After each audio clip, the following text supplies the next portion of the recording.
Blocked. A federal judge temporarily blocking a Texas law requiring the Ten Commandments to be displayed in public school classrooms. In his ruling, that judge said the state did not attempt to limit the use of the Ten Commandments to relevant course curriculum. The judge added that the state requirement crosses the line from exposure to coercion.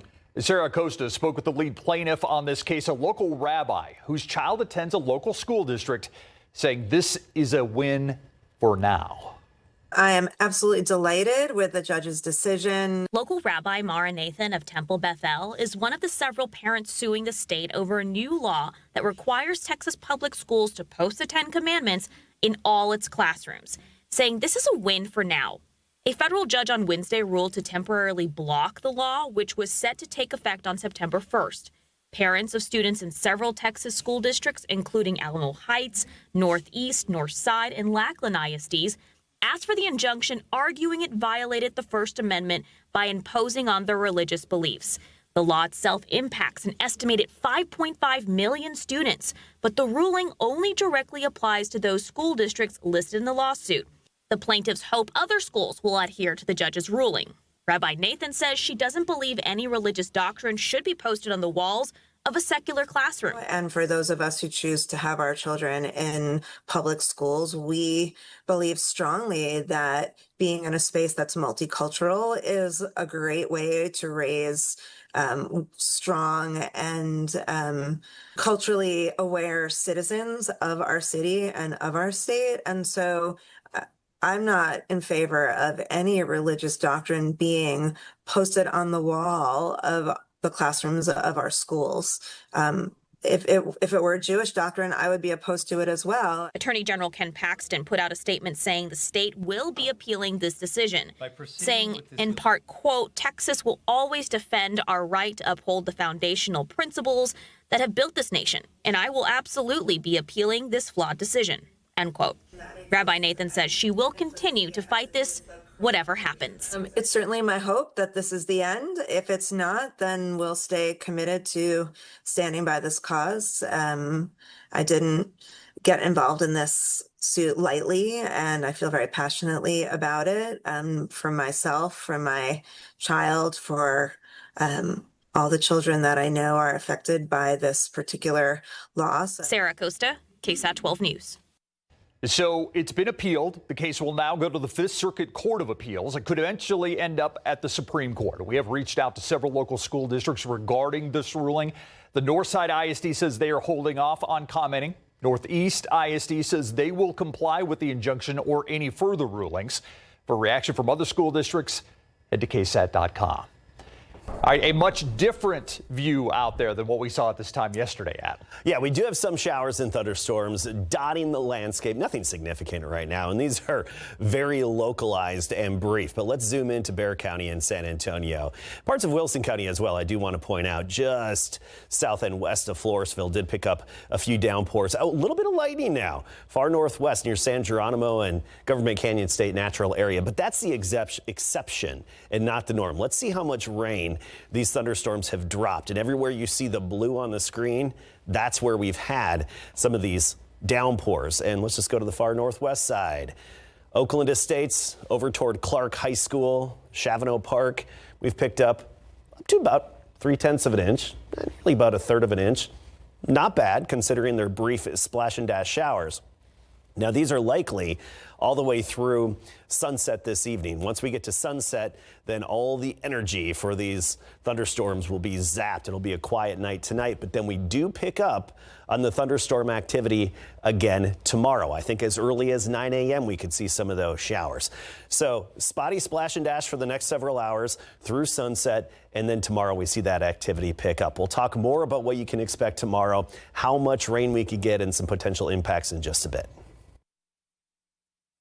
Seal's life ended not because of an unavoidable act of nature, but because of preventable failures. Devastated parents grieving the loss of their children after the July 4th floods, testifying today at the state capitol. Their young daughters were at Camp Mystic when the Guadalupe became a raging river. Today they spoke in support of Senate Bill 1. That's a piece of legislation that was filed in the aftermath of that flood. Our Zaria Oates was in Austin today with what parents are now pushing for. Several Camp Mystic parents of those flood victims from Camp Mystic shared their testimonies while people in the audience cried in solidarity, some senators even offering their condolences to the families as well. After those parents testified, several other camp owners and directors also testified. They are also in support of Senate Bill 1. Senate Bill 1, if passed, would put requirements in place for camps to abide by. These would include an emergency evacuation plan, not allowing any camps to have one or more cabins along floodplains, and it would require camps to have operating radios providing real-time weather alerts issued by a professional weather service. Parents, camp owners, and senators all showed a very clear support of Senate Bill 1. Please pass SB 1 so no parent sends their child to camp believing they are safe, only to face this nightmare. This has galvanized everyone. You can't listen to this testimony and not feel for the families, but also feel for all the other families that this could have happened to, and we simply don't want it happening again. So I expect the vast majority of this to be done by next camping season, if not all of it. Later this evening, we'll share more from those parents who testified, as well as senators who say this bill must pass. In Austin, I'm Zaria Oates. Issues over evidence led to a mistrial the first time, and now 2 days into a capital murder retrial, questions about evidence have surfaced again. R.C. Curtis, accused in the murder of 75-year-old Paula Boyd back in 2015. Today, the jury mostly heard from the lead detective in this case. Our Erica Hernandez is covering this trial. She joins us live. Erica, what has Curtis's demeanor been throughout this entire trial so far? Yeah, Steve, so he's been very calm and relaxed, so much so yesterday he was caught dozing off during testimony. Today, also disengaged, seen yawning as well as closing his eyes. This is the first time I've seen a defendant kind of just not be so into the trial as they are on trial. Now, testimony heard today was anything but boring. The lead detective on this case took the stand. Retired SAPD Detective Randall Hines spoke today about his investigation and what first led him to R.C. Curtis being a suspect. It all started with Paula Boyd's bank records and how there was account activity after she had died. But the defense had a problem with the evidence, saying they were not actual bank records. Their laziness and ineffectiveness does not excuse the rules of evidence. It's the state trying to cheat. Now, the judge did allow actual records from the bank to be admitted, but other records obtained by Boyd's daughter could not be admitted. According to defense, Curtis had said that Boyd would let him borrow her debit card, and as well as several other men unknown to Boyd were also found with her debit and credit cards. Now, there was key surveillance footage of R.C. Curtis using those cards at an ATM, but that was not allowed in court because of an inaccurate timestamp on the video, and the judge said the state would have to make sure they put somebody up explaining that inaccuracy before a jury would be allowed to see it. Now, testimony is over for today, but will resume tomorrow afternoon at 1:30. Live at the Kingston Reeves Justice Center, Erica Hernandez, KSAT 12 News. You know, I've been known to crash a party or two, Garrett, so. That is Mayor Gino Ortiz-Jones crashing a press conference today, a press conference put on by business leaders in support of a new arena. Well, it's on the eve of two pivotal votes in the city's plans to help fund that new Spurs arena. A look at where things stand before tomorrow's vote and the mayor's entrance coming up at 6. Ma'am, you're out of line. Your time's up. Your 4 minutes is up. Okay. Thank you, ma'am.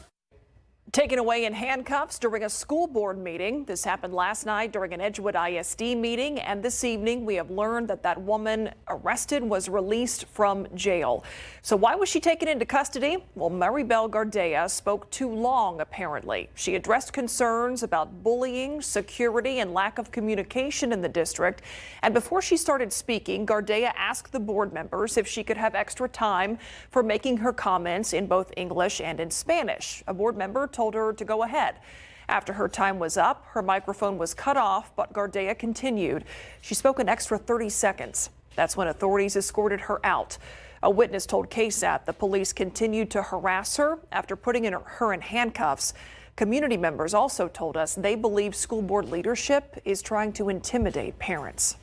They're trying to just install fear on the other parents, which is unacceptable, and they didn't read her rights, nothing. We were asking them what is she getting arrested for, and they weren't even telling us nothing. We're parents advocating for our children, our grandchildren, for the community. And for this to happen in front of our eyes, it's an eye-awakening for us to come together as people. Today, Edgewood ISD responded to what happened in writing, saying, quote, the individual's actions were not in alignment with the EISD board operations procedures and code of ethics, necessitating their removal. To ensure productive dialogue, we ask all participants to adhere to the established procedures and decorum that guide our board meetings, end quote. Gardea faces 3 charges related to trespassing and disrupting a meeting. New at 5, city leaders in Poteet calling for the termination of 3 police officers. According to a news release, the city council made that decision after the police department was evaluated. The review conducted by Clear Career Professionals. However, it's unclear exactly what they found in that study. The city administrator says the terminated individuals include Police Chief Bruce Hickman, Lieutenant Noe Rodriguez, and an unidentified sergeant. All 3 now serving an administrative suspension pending an internal pre-disciplinary review that will be conducted by the city.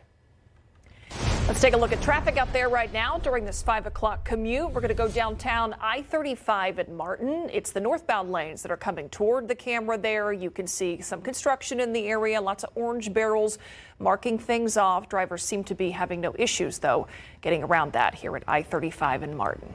There's been a lot of talk about the city budget recently. The budget shapes the services and resources a lot of us count on. City staff told City Council that revenue from property taxes, sales, airports, hotels, and development is growing slower than expected, which could leave the city about $10 million short this year, could lead to a deficit of nearly $31 million next year. The city wants your feedback and questions about the city's plans on spending. They're holding budget town halls where you can learn about the proposed plan and ask questions. You can scan the QR code on your screen for more information.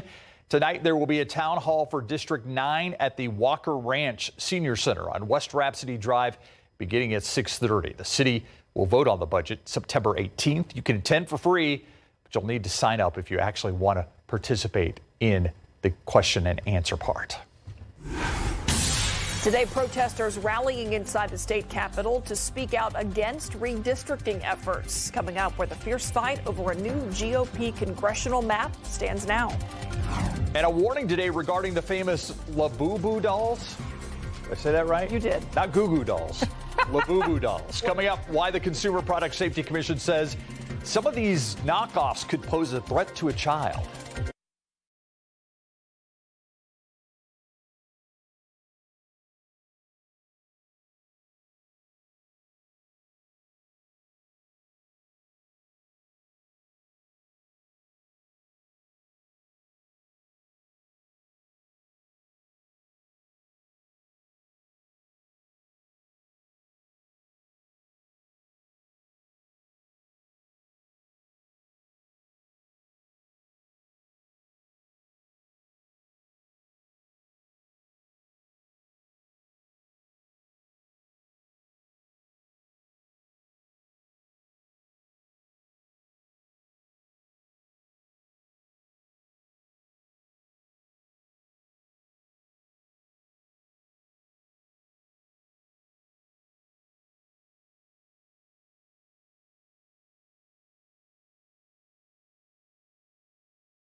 Today, protesters gathering inside the Texas state capitol to speak against redistricting efforts. This as the Texas House kicked off a fierce fight over a new GOP congressional map that could add 5 seats for Republicans.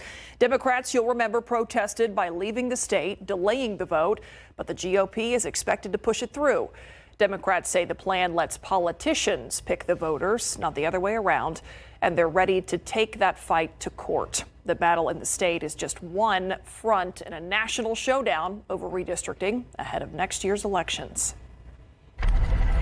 Okay, you might have heard of the famous Labubu dolls. They're apparently all the rage, but the Consumer Product Safety Commission says to keep an eye out for Lafufus. Which I cannot say with a straight face. Lafufus are counterfeit dolls. The CPSC is warning that these knockoffs have parts that pose a choking hazard to children. The CPSC says to buy from trusted stores and be wary of any bargains. If you encounter a scam, you can report it to the CPSC. I know it's serious, but Labubu's good, Lafufu's bad. This is too good. Yeah, all right, live cam outside. We have a lot of clouds out there, but not the widespread rain we saw yesterday. No, not really widespread. These are isolated quick splash and dash downpours. Some of them may last a half hour, and they're going to be done by sunset this evening. We'll get to authority radar in a moment. I really want to focus on tomorrow and our rain chances. It's going to be earlier than usual, not just the typical afternoon time frame. I think especially from 9 a.m. to 4 p.m. is our main window of opportunity for even heavier rain as we get into tomorrow. We have better dynamics in the atmosphere to help lift the moisture and the energy and to stir up showers and storms and put the instability to use. So here's our latest futurecast, just updated. Notice how it starts to kickstart these downpours at 9 a.m. And this model particularly focuses the action from Kendall County down into Bexar County and Comal County. Just keep in mind, it could be anywhere on the map here. Don't pay close attention to the exact location that this computer model is saying. But one thing I want to point out is with our upper level kind of disturbance and a little bit of spin in the upper levels, we could get what we call a little meso-low going, and if that happens, localized flash flooding could become a concern. Mainly, though, we're just looking at the potential for street flooding. And then by tomorrow at sunset, it's pretty much all done with. So rain scattered 9 a.m. to 5 p.m., 1 to 3 inches within some of those downpours. However, there could be more in some of the heaviest storms. That's what we're watching for. Not a probability, but a possibility there. Localized street flooding and the off chance of some flash flooding is what we're watching for tomorrow. Again, that'd be late morning on into the afternoon. Currently, a little bit of lightning off to the east within some of these downpours just outside of Gonzales. You see those little white lines? Those are the lightning strikes south of Kingsbury, west of Belmont, east of Seguin. These are pretty short-lived, and they're really just drifting to the southwest. They're not moving very much. I'll put this into motion, and you'll see what I'm saying. Now, near Medina Lake and Lake Hills, Mico area, this has strengthened a little bit, but it would just be a quick noticeable wind gust, and that's about it. But you see how they're just drifting, and they have a fairly short lifespan as well. Quick splash and dash, and they move on. This is through sunset. Upper level heat high, it's still over the Four Corners. So we have this northerly steering flow aloft that's giving us some energy, and we have a little surface boundary that's in North Texas right now, but it's going to be here by tomorrow morning and midday. That enhances our rain chances to 60%. Friday afternoon, we're at 40%, and I really think this weekend looks dry. Rain chances pretty much cut off by Saturday, and that lasts into most of next week. I do want to point out Saturday along the Gulf Coast, I think we'll have rain, but around here, we should be dry.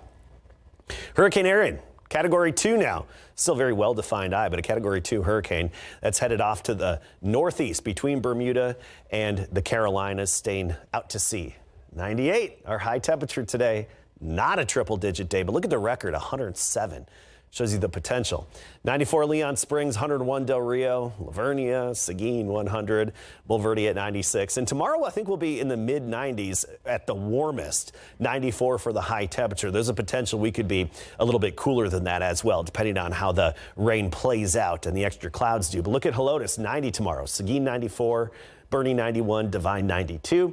We get into the weekend, again, looking dry, back to 100 for high temperature, especially on Sunday. Okay, Adam, thank you. All right, it was a dream season last year for Burbank. Can they keep it going this year, Larry? Well, they certainly feel like they have the talent to keep it going. So Burbank football looking to defend their first district championship in some 45 years, and they are feeling confident they can repeat. And in the NFL, Titans rookie quarterback Cam Ward was asked if he feels like an inspiration. He's got your answer coming up.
The Burbank Bulldogs are hard at work as they look to defend their District 12-5A D2 championship, their first district title since 1978. The Bulldogs won 8-3 last season, a perfect 6-0 in district play, advancing to the first round of the playoffs.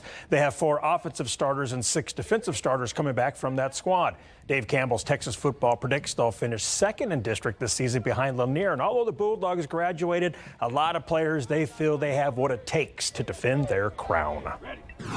It was very important to us, actually. You know, it set high expectations for us, and then I hope we set high expectations for the next people, the next underclassmen coming up, just to keep going out there and try our best.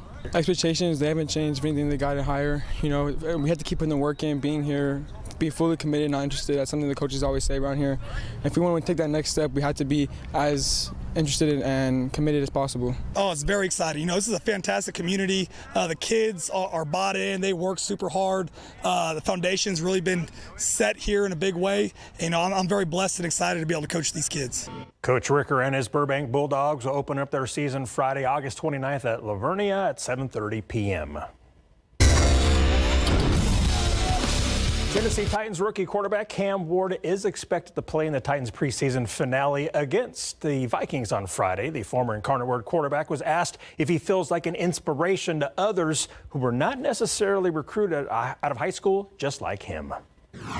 I guess you could say that. I've never thought of myself that way because at the end of the day, I just play football. And so I just like what I do. I think I'm a pretty good football player. I want to be a great football player, but I think it just comes down to, working out, working hard, and then also having a mindset to not really care for what your friends have, what your peers have, just offer-wise, what college is looking at them. It's all, at the end of the day, it's all about, where you want to get in life. And coming up tonight at 7 on KSAT Sports Now, catch our sit-down interview with current Incarnate Word quarterback Richard Torres. The Southside High School alum is a chill guy with a big right arm, and he's looking forward to playing in the Cardinals' high-octane offense. Catch it tonight on 7 on KSAT Sports Now, available on KSAT Plus or however you stream. Sounds good. Thank you, Larry. You got it. We'll be right back.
A few showers and storms off to the west, especially around Bracketville and just outside of Del Rio. Nothing quite popping up in or near Del Rio. Then we head locally, and we have these quick splash and dash downpours that have been coming and going, especially Wilson County and now Pleasanton headed toward Jourdanton. That's our next little sweet spot where you could get a quick half an inch if you're lucky. Now tomorrow we have definitely more likely scenario for rain, more numerous showers, 9 a.m.